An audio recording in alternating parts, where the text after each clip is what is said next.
I'm Russell Dalgleish. I'm chairman of Scottish Business Network, and I'm joined today by Craig Brown to hear a little bit about his experiences, and I promise you some stories about Scottish football as well. So how are you, Craig? How are you keeping at this very difficult time? Well, I'm okay. I had a health scare a couple of months ago. I must admit, I had an aneurysm, which took me by surprise. And I was in hospital for a couple of weeks, but I'm okay now, thank you. So was that, were you in hospital before the numbers on COVID really started to escalate and made it very busy?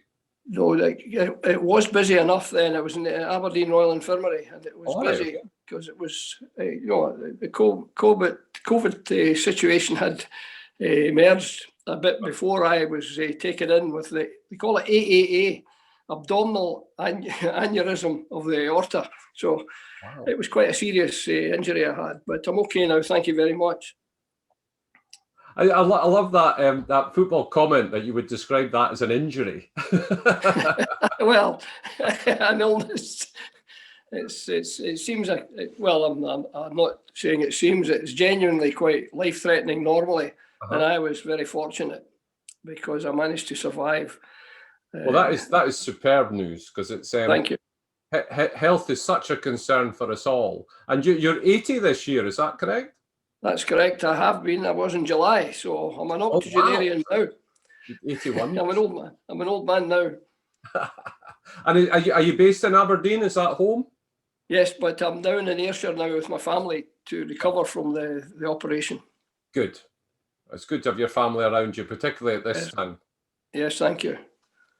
So we're making this recording today, and it will go out to our diaspora. So these are the Scots around the world who've all got together to sort of form Scottish Business Network, and we're there to support each other and to share our passion and our love for Scotland. And for so much of my life, I'm 57 now. You were at the core of that as manager of the Scotland football team. But what was your journey to that? Because you played as well. Well, I played. I was a very modest, dare I say, indifferent player, but I was a good youth player. But I think it was all downhill after I became a senior player. But I was a youth international player. And, my claim to fame really is that I played with the two most famous men in Scottish football when I was a youth player. And I think most people would agree that maybe excluding Kenny Dalglish, the most famous guy who won the European Cup was Billy McNeill. Yeah. And sadly, Billy passed away last year, but Billy was just a slightly older than I am. And I was in the same international youth team and schools team as Billy. And then the next man that won the European Championship or European Cup as a manager was Alec Ferguson. So, I really feel quite honoured in that. I played at the under-18 level, the Scottish national team, first of all with Billy, and I was aged the next year again, and I played with Alec then. He wasn't Sir Alec. I've got to remember to put the Sir in now. So my youth football career was good, but, it was a very modest senior career, I'm afraid. And that journey from player into coach or manager is one that we see so many football players try to travel on, but it's something very difficult to be successful, and particularly to have had the success you've had. Well, I was very fortunate in that, I started at Rangers, and I never got a game for Rangers. I was never good enough. I was the third choice left back, and the comedian Andy Cameron makes a wee joke. He says, you were the third choice. The second choice was an amputee.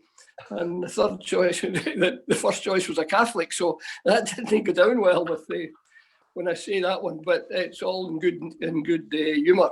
But I wasn't a particularly good player there. And after 3 years, I went to Dundee.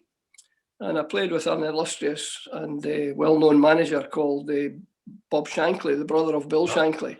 Yeah. So I was fortunate. I was in the squad that won the championship with Dundee, and that was 1962. So it's given my age away. And after that, I went to Falkirk. Right. And I think a guy summed up my career because he was watching the game and he was saying, Brown, you're hopeless. This is the worst game I've ever been at. And I thought it's unwise to talk back to a supporter, but I'll just tell him what I think. So he gave me another shout how hopeless I was, and the game was terrible. And I said, well, you're the mug, you paid to get in. He said, you'll be paying next season, which I thought was very good. So he put me in my place. But I was 9-10 years a professional player before I started coaching. At the same time, I was training to be a teacher. So I had the escape route from football if it wasn't doing well. In fact, my longest spell with a club was at Clyde, and I was a teacher at the same time. Right. Okay. But how did you go about that journey? Because there are many football players, but very few who make that transition into management. And I just wondered, how did you make that journey? Well, it was quite fashionable in those days to go to the coaching course and to learn as a player. Now, we were encouraged at Dundee to go to the national SFA course at Largs. It's now a UEFA course, and quite a number of the players, as middle 20s, that was quite young to be a coach. So we went, and it took us 3 years to get to the A licence. And I managed to get my A licence when I was still playing. So when I finished playing, I was teaching then, and I was, in actual fact, had a job in Craigie College. I was lecturing in education at the College of Education. And I was a part-time footballer. Then I was a part-time manager of Clyde Football Club. And I was 9 years doing that, combining the two. So it was the normal route is straight from playing into being coaching, if possible. And then that's a full-time situation. But I was semi-pro or part-time. So it was a smooth route for me, but it wasn't the normal route. But it sounds like you were quite a serious young man, because that takes quite a lot of planning, because you're juggling a couple of balls at the same time there while you're going through that transition. Yes, well, it did take a bit of planning, because you're looking ahead and you want to stay in football because you love football, or I did anyway. And the guys who are playing, I think everyone's ambition is to stay in the game as long as possible. Now, I'm the luckiest guy in Scotland, because I stayed from the age of 18 until just recently there. I was a director of Aberdeen. And, all those years, 60 years in the professional game of football. And that was combined for half of that time, at least half of that time, with a teaching career. So, my hobby was my job, and football was my hobby. And in 1996, I went full-time football to join the SFA. So there's no one luckier than I am, I can assure you, Russell. And what was your experience in your first couple of jobs as a coach or a manager of teams? Well, I was lucky. I was appointed assistant manager of Motherwell. That was my first coaching job. And that was because at the coaching course at Largs, I was friendly with one or two guys, and one was Willie McLean from the famous McLean family. Jim McLean's brother, his older brother, Willie. Willie was an excellent manager at Motherwell and at various other clubs, Queen of the South, Raith Rovers, Morton. But he invited me to be his assistant manager. And I was 3 years with Willie at Motherwell. And then I was appointed. Billy McNeil, as I said to you earlier, was a friend of mine. Billy was the Clyde manager. And he went from Clyde to Aberdeen. And when he got the Aberdeen job, he recommended me to the Clyde board because I was friendly with them, and they appointed me as the manager of Clyde, and that was in the second division. So I went from assistant manager of Motherwell to be manager of Clyde Football Club. And I was 9 years there, and it was a very enjoyable experience. But the transition from being club manager, you then moved into joining the SFA. And presumably that was a managerial role. That was in more of a... Well, I was while I was at Clyde, I did part-time coaching for the SFA because I was full-time lecturing in the college at Craigie College in Ayr. And therefore I had 2 or 3 strings to my bow. And I went from being a part-time manager of Clyde to be assistant manager when Andy Roxburgh got the Scotland job. But the man that introduced me to the SFA was Alec Ferguson, because I got a strange phone call one day. I was working at the college and the secretary came along and said, "You've phoned a Mr. Ferguson at Aberdeen." And she gave me the Aberdeen number, and I thought, I think this is Ali McCoist winding me up. So I phoned, and it was Alec, and he said, Brun, they call me Brun, how would you like the holiday of a lifetime? And I said, what are you talking about? He says, I have to take the Scottish team. You know that because Jock Stein sadly passed away. Yeah. And they've asked me to take the team temporarily. I'm getting my staff put together to go to Mexico. How would you like the holiday of a lifetime in Mexico? I said, well, I've got a job. I need to work here. You know, I'm not full-time football. He said, well, ask for a month's unpaid leave of absence. See what happens. Well, I did that, and the governors of the college gave me a month's leave of absence with pay. They thought it was an honour. And that was my introduction, because Sir Alec asked me to go as one of the staff. Walter Smith, Archie Knox and myself, we were the coaches in Mexico in 1986. So that's how I was introduced to the SFA through Alec. And when I came back, Alec didn't want the Scottish job. He wanted to stay in club management. Andy Roxburgh got the job. And Andy asked me to be his assistant and take charge of the under-21 team at the same time. So that was a good appointment for me. Not many jobs in football would have had me give up my teaching career, but I gave it up in 1986 to be full-time football. And I wonder whatever happened to Alec Ferguson when he turned down that opportunity. I hope he got on okay. Well, I can give you an exclusive in your programme here, in your podcast, because while he was in Mexico, he was offered the job of Arsenal and the job of Tottenham. Right. Now that you look at the history book, you'll see that he declined both because he wanted to stay in Scotland at the moment, and he was the Aberdeen manager at that time, rather. And he declined, and he said to them, "I'll tell you after the World Cup." Now, a director of Tottenham met a director of Arsenal and said, "We're getting Alec Ferguson." He says, "No, we're getting him." And then they realised that one of them was going to be let down. So I gather that both went and got a new manager, and Alec was left as the Aberdeen manager. So Aberdeen obviously were doing exceptionally well with Alec in charge, and he started the next season in charge of the team. And by September, Manchester United were doing badly. Yeah. And Gordon Strachan, who had played for Alec at Aberdeen, apparently recommended him to the chairman, the owner of Manchester United. Yeah. And the rest, I think, is history, because Indeed. He went there in 1986. An amazing tale. So you found yourself in the Scottish Football Association at quite a time where Scotland had some very good players and were successfully playing around the world and winning. Yes, that's right. I was very fortunate. You know, now we've just qualified for a tournament. Last month, a terrific achievement with Stevie Clarke. Now, you know, when I think back, I was so lucky because I was at 5 major tournaments with Scotland. I was at 3 World Cups. The one that we've mentioned, Mexico, Alec took me to Mexico. Then Andy Roxburgh qualified for Italy in 1990. I was there, and then I managed to qualify myself in 98. So 3 World Cups and 2 European Championships.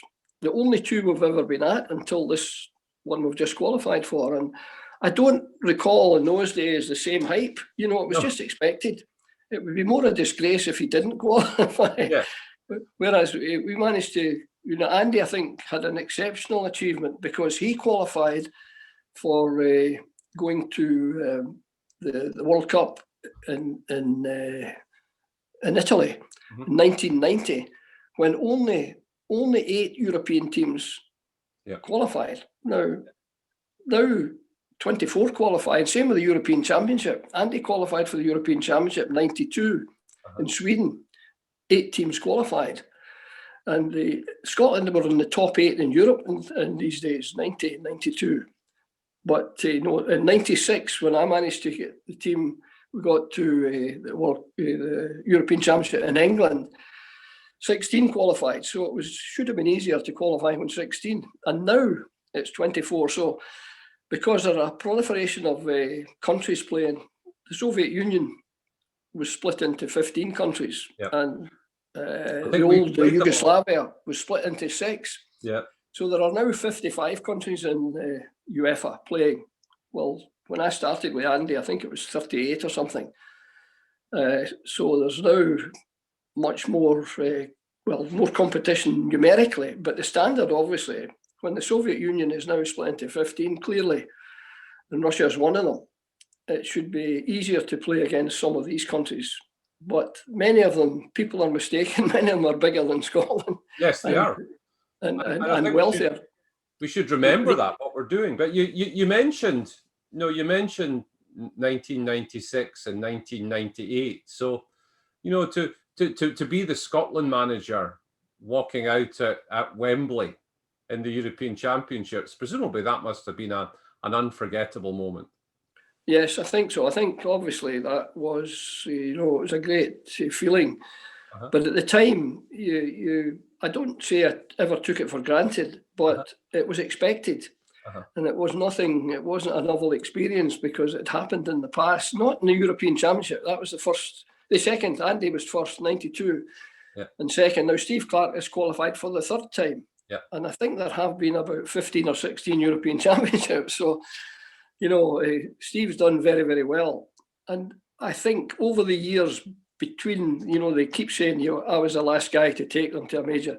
Now, I think we don't appreciate that the standard of player that we have now is nothing like as good as the standard of player I had.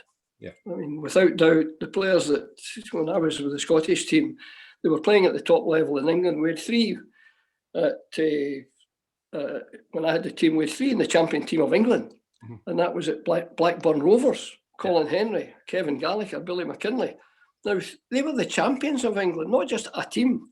And now, unfortunately, successive managers have had to recruit from the first division, the championship in England. And it's not been, we had, when I was with Andy, we had three at Manchester United who were the top team. We had Strachan, we had Jim Leighton, we had Brian McClare. And then you go over to Liverpool and you've got wonderful players there as well. You've got the Souness's and the Dalglish, and you've got Steve Nicol and terrific Gary Gillespie. So I feel sorry for successive managers because they haven't had the resources that we had. We had better players playing at a better level. And even I had a guy like Paul Lambert won the Champions League with Borussia Dortmund. Now that was... I'll ask you about the current players in a minute, but I was just wondering, what's your... Those two competitions in 96 and 98 are seared on the minds. All I remember is sunshine. So what's your key memories of 1996 and the European Championships?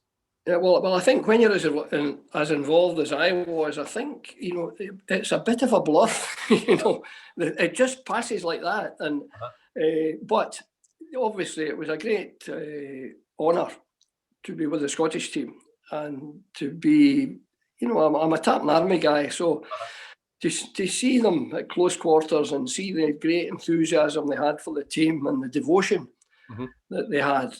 And I've got to put a word in for the Tartan Army here. They go all over the world and their behaviour is, in the main, very, very good. Their generosity is exceptional. They have got they've got credit for disabled children throughout the world. They donate wherever we play. There's a donation to that country, and it's for disabled children. There's a children's charity, and only last year it's now sponsored by Adidas, which is a terrific help to the Tartan Army. It's not the SFA they're sponsoring; it's the Tartan Army because they're donating to children's charities. Now I think. And their humour is terrific. Everywhere you go, there's a smile on their face and they're jovial. And the assumption that they're drunk all the time is nonsense. They like a drink, to be fair.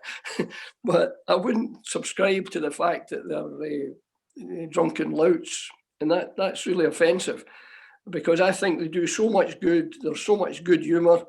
I'll give you an example. We had to play a game in Monte Carlo, a rearranged game against Estonia. And we had a wonderful guy who was in charge of security, ex-Chief Superintendent Willie McDougall. And Willie and I were walking along in the marina the morning of the match, and the Tartan Army boys were there. And they had the Rab C. Nisbet vest and the kilt. How are you doing, Craig? How are you doing, Willie? We're doing fine, Willie. Say, are you boys behaving? Aye, we're behaving, Willie. Great, it's great here. Look at these boats. Look at these boats. And Willie says, son, they're not boats. They're yachts. Very expensive yachts. And he says, that one over there belongs to the Aga Khan. And the wee guy says, aye, my ma's got one of his cookers.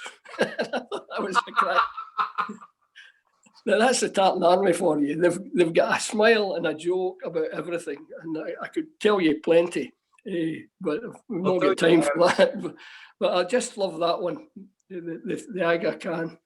I joined. I joined. I was part of the Tartan Army. Going down twice, we went to France, and but I'd changed job just before we were going, and I was a young man, and I was opening my first major bank account, and I went in to see the bank manager, and I thought I'd put a tie on, and the only tie I owned was the one I'd got from the Scottish Travel Club, so I wore that tie. And I went in there, and the bank manager was quite dismissive of me as a young man. And then he noticed my tie. And all he wanted to do was to regale me of stories of his adventures with the Tartan Army. And he got all my paperwork sorted out in an instant. Well, it was that amazing experience.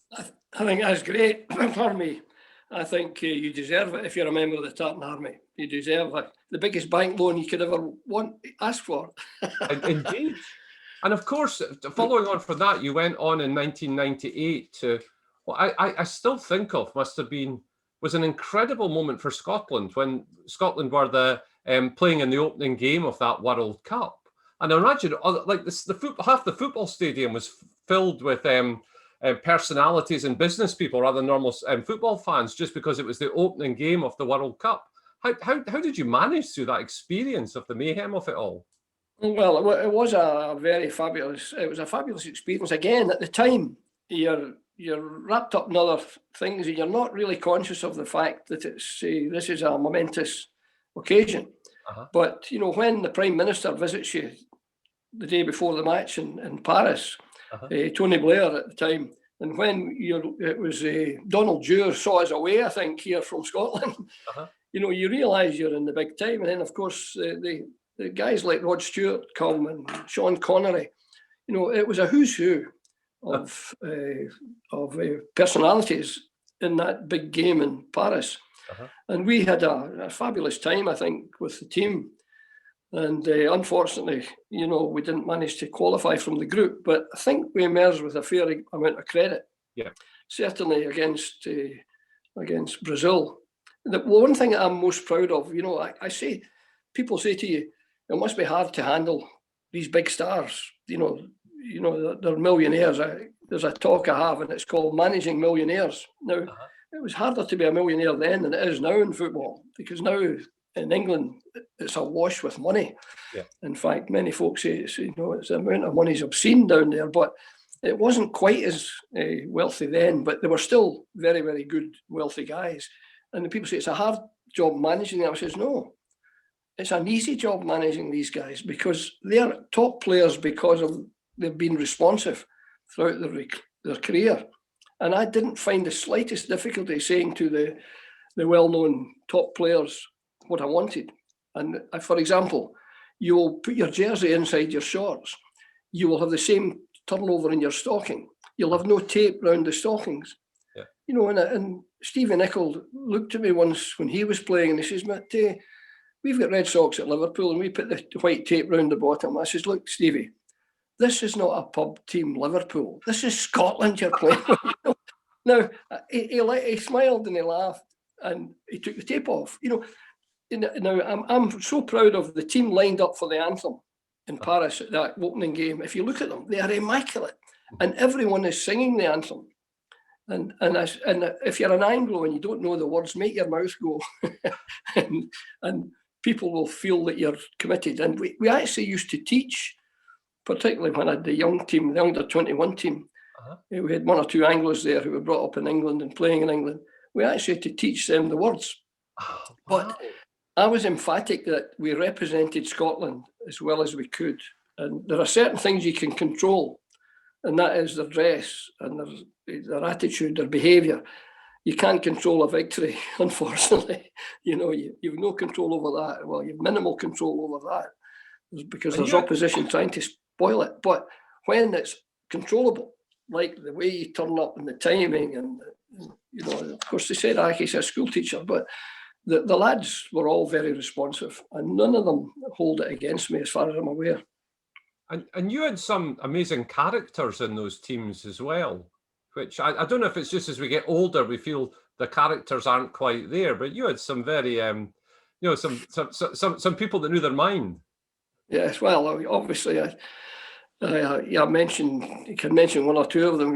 I think if you mention Ali McCoist, because of his media presence nowadays and over the years, that he must have been a wonderful character in the dressing room, and indeed he was. And that was my biggest mistake. I've made a few mistakes in management, but the biggest mistake ever was not taking him in the squad to the World Cup. Oh. He had played in Euro 96. Yeah.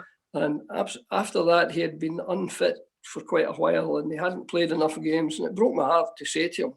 Now, I phoned and asked to meet him and asked to meet Stuart McCall and said to them both, I'm not taking you in the squad to the World Cup. Well, they were heartbroken, the guys. Now, Ali's joked with me, he's teased me about it, but he's never really held it against me because he knows, I don't know the exact number, but I think that season he'd only played maybe 11 games for his team, and therefore it would have been an old pal's act to take him. So I didn't take him. But in the dressing room, an example would be, he would say to John Collins, well, John, at this game, maybe one of the qualifying games, there was only 33,420 at the game. And John says, wait a minute, Ali, the game's just finished. How do you know there was 33,400?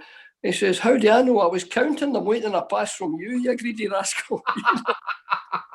well, when you get guys like that in the dressing room and they've got a bit of humour, it's really great to have them. And, I made a mistake not taking them, I must admit. But I'm very interested in the care you took to tell the players who weren't going to go to weren't going to be able to travel to the World Cup with you, because it's that particular aspect of your leadership style which I think has made you such a familiar person to us all, because you've taken leadership in a particular way, and I wonder if it's the working in the education sector, but you seem to have taken great care in the way that you led others. Well, I'm unaware of that. I just do it the way I do it. Well, I trained when I left school. I went to be a PE teacher, so part of the job in that capacity is the PE teacher in a school usually deals with every boy. If you're teaching the male PE in the school, you deal with the whole. You don't deal with the specialists in maths or the specialists in English. You deal with everyone, and I think part of your training was how to handle the lads. And I think I felt that. People used to say it's a very hard job, must be hard handling these big SARS. Well, it's the very opposite. I said that earlier. And in fact, they want instructions. They want to know where they stand. They want a rule. They do.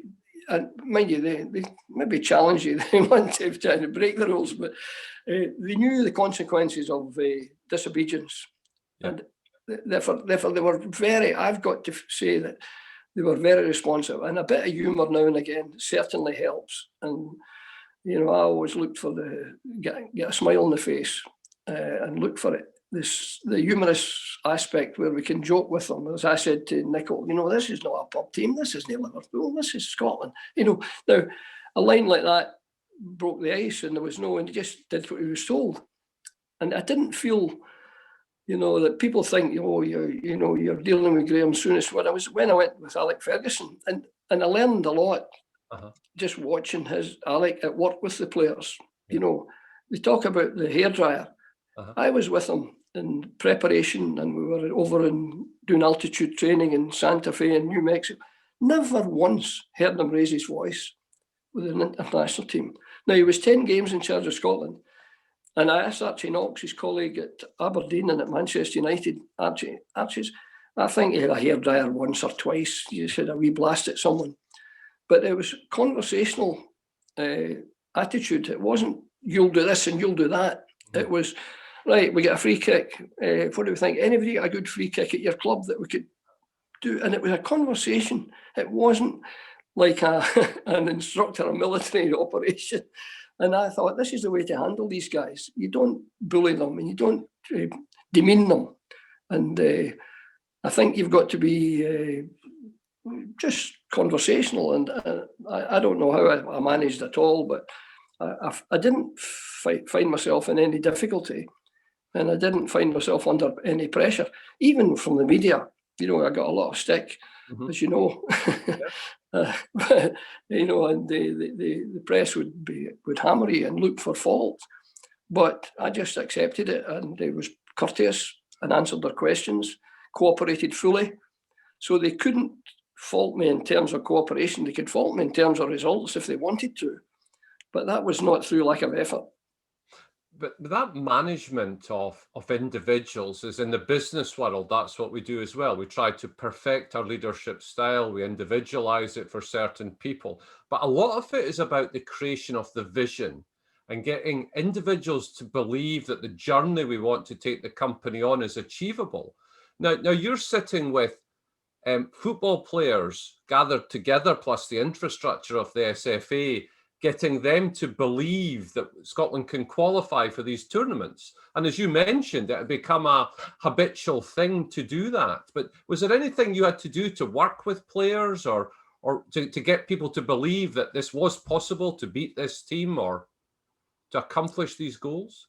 Well, I think the players would all tell you that I never, ever thought we were going to lose, you know. Okay. And I wasn't unrealistic in my expectation. It was realistic, you know, and I was completely upfront. And one of the things I did was, I don't read as much as I would like to, but I read every autobiography, particularly written in sport, and I still do.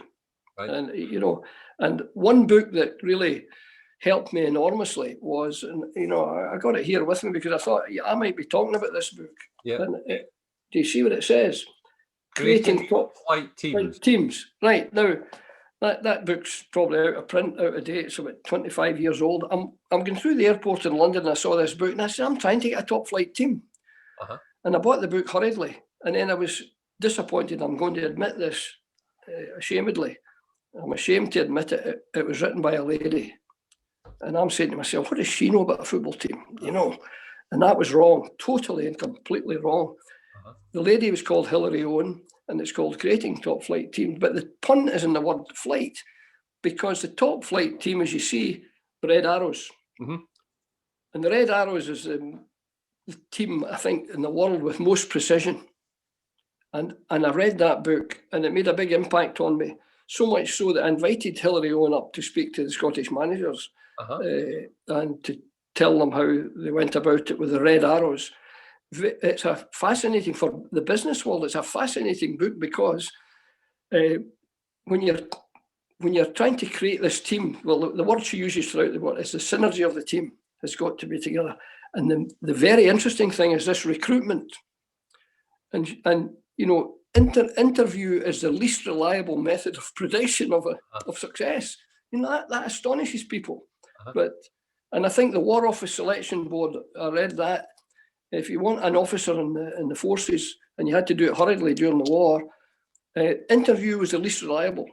Look at the CV, look at what they've done, speak to people with whom they've worked, and you'll get a far better, in other words, get references. But team selection, they replace 3 of the Red Arrows every year. There's 9 of them, and they replace 3.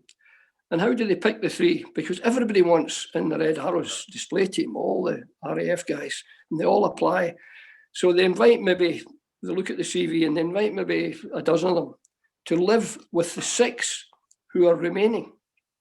And the 6 who are remaining pick the 3 they want after they've lived for a week with them. Now that's quite a novel way of doing it. And so it's not the leader that picks them, or the manager or the boss, it's the colleagues. Now, I don't think it would apply in football. You say to the players, who are we wanting in our team? But you have to have a bit of autocratic attitude as a manager. But that book, for me, was quite a revealing insight into managing and into precision and organisation and the synergy to try and get a team as a unit. And that's obviously the job of the Red Arrows. And if you don't trust the other word, last word, I'm going on here, Russell, I'm sorry, but the word is trust. If you don't trust this colleague, if you don't trust the guy that does the servicing of your aircraft, if you don't trust the air traffic control guy, if you don't trust the guy flying the aircraft next to you, there's no hope. So you've got to trust your colleagues in a football team. And I always was emphatic about that. You know, you trust him to do what he's told. And if we practice something and it's rehearsed, we know it's going to happen. And because we trust him. I'm sorry, I go on and on. No.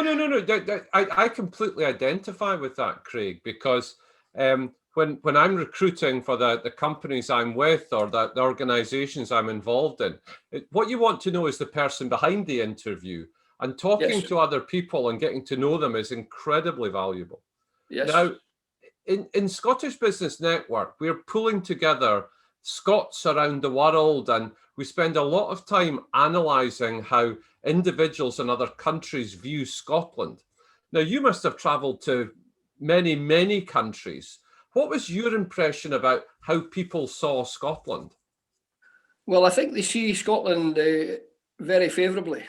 You know, and I've got to be careful when I'm saying this, but I think we're preferred to the English. You know, I wouldn't let this go out to England, but you know, this is not necessarily my perception. But I do know that if you're Scottish, you've got to start when you're abroad, and you say you're from Scotland. Scotland, and they think of you as being, I would say, full of good humour. They think of you being, I would say, loyal, that you'll conform. There won't be trouble. You know, I said earlier, the Tartan Army get a reputation for having a few drinks and being a bit, how can we say, extravagant in their attitude. I have to say, I never saw trouble in the time I travelled. Never saw trouble. That's right. You see, there's not trouble. I think they're good-natured. You know, I went to the World Cup when we were put out the World Cup in '98. I went to commentate for the BBC, and the first game I went to Marseille to do a commentary. Well, the trouble in the streets there, and Scotland were out. I'll not tell you which team. It's a near neighbouring team, but they were causing no end of trouble.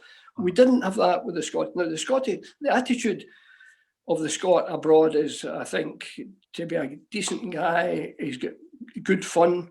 He's not in any way arrogant. There's humility about the Scots.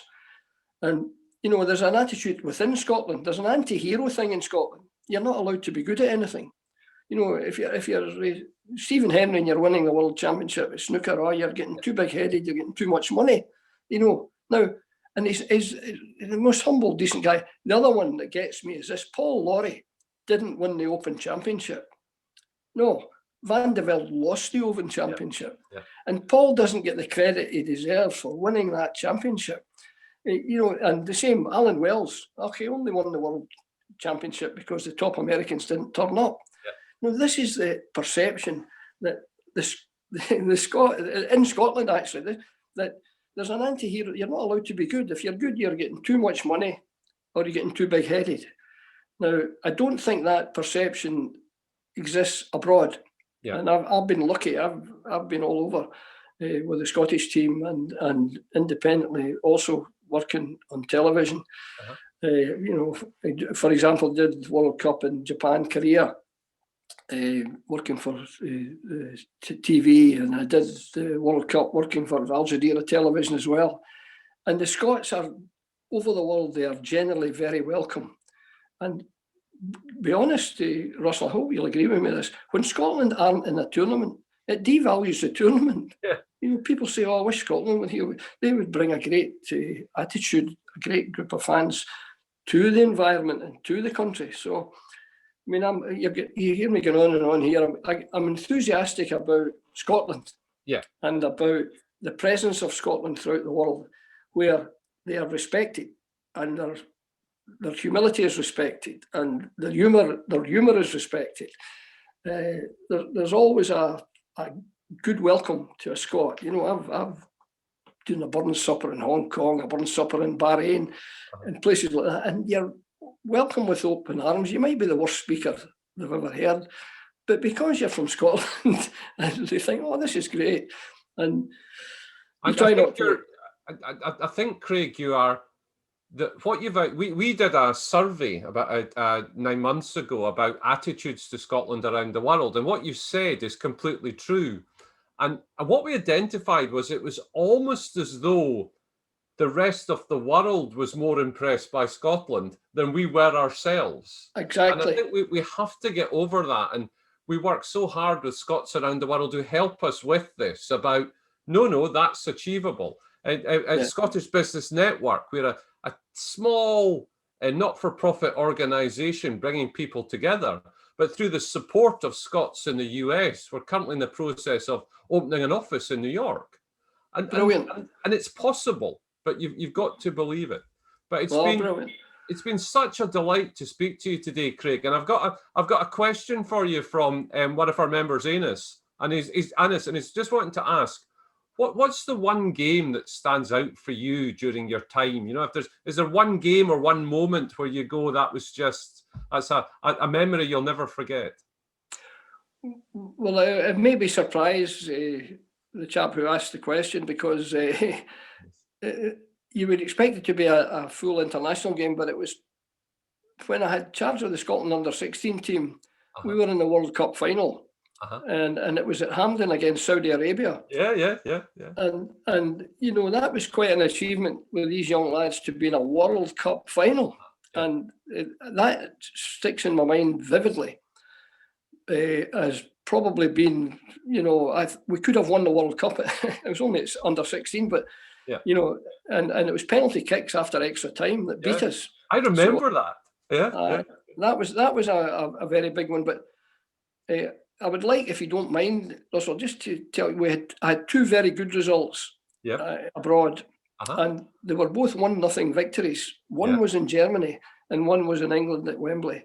And the man that I attribute the victory to is now deceased, unfortunately. And I always tell this story when I'm talking about football, and the fact that you can always never be too conceited yourself and think you know everything. Because I used to ask other managers how. So I asked Tommy Burns, the late Tommy Burns, to take the B team of Scotland, and I'll abbreviate the story. He went to Wales and he played against Wales. We were playing Wales the same night with the first team, so I didn't see the game. So after the game, I said, "Is there anyone I've got to pick, Tommy, for the first team?" He says, "Yes, you've got to pick a guy." I said, "Who?" He says, "Don Hutchison." I said, "No." I said, "He can't get a game in that first team of ours. Our midfield is terrific. We've got Collins, we've got McCall, we've got McAllister. Now, my opinion, they're better than Don Hutchison." He says, "I'm not talking about midfield. I'm talking about up front." He says, "I moved them at half time. And if ever I saw a striker, a guy who can head a goal, can shoot a goal, can hold the ball, he did everything that you would want of a striker." I said, "I've never heard him as a striker. He played for West Ham, he played for Liverpool, and I've never seen him." He said, "Well, take a chance, Craig." So, and Tommy's advice, I put him up front against Germany in Bremen one night, and we beat Germany 1-0. Who scored the goal? Don Hutchison.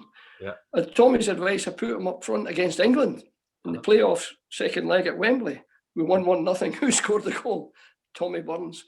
Now, these were two, you say, are these probably momentous victories. But I give the credit to the victories for the advice I got from Tommy Burns to make that change in the team. Now, I'm not saying we wouldn't have won the games anyway, but we've certainly, with Hutchison up front, he was immense in both occasions. And unfortunately, it was too late. I learned about him as a striker too late. But it's really interesting you talk about listening to advice. When we look at our own organisation, the growth and the success has been completely down to the members and our ambassadors around the world who've locally driven support for Scotland. And I describe ourselves as just being custodians for the community, and we're there to help.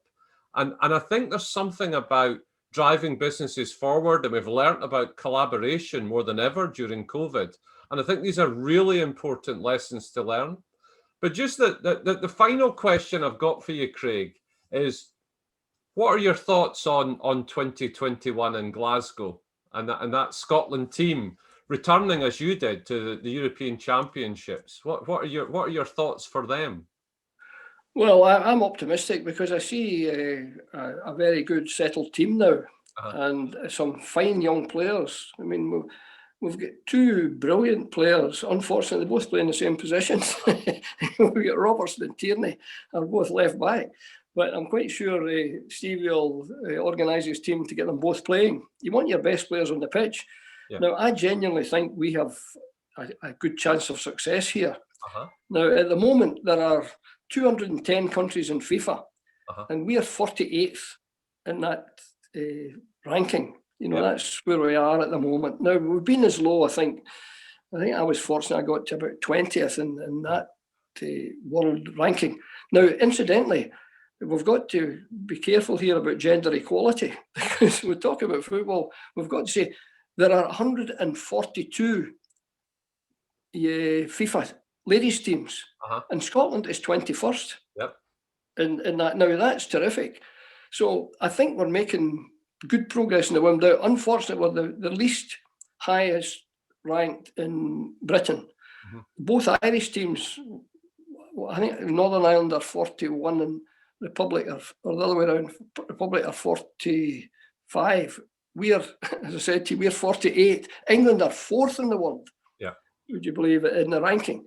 So you're asking me, how do you think we'll do? I think we'll do better than our world ranking of 48, because we're below the other three British countries in the ranking. Wales are ahead of us, would you believe? I'm trying to think. Wales are 42nd, and we are 48th in the world at the moment.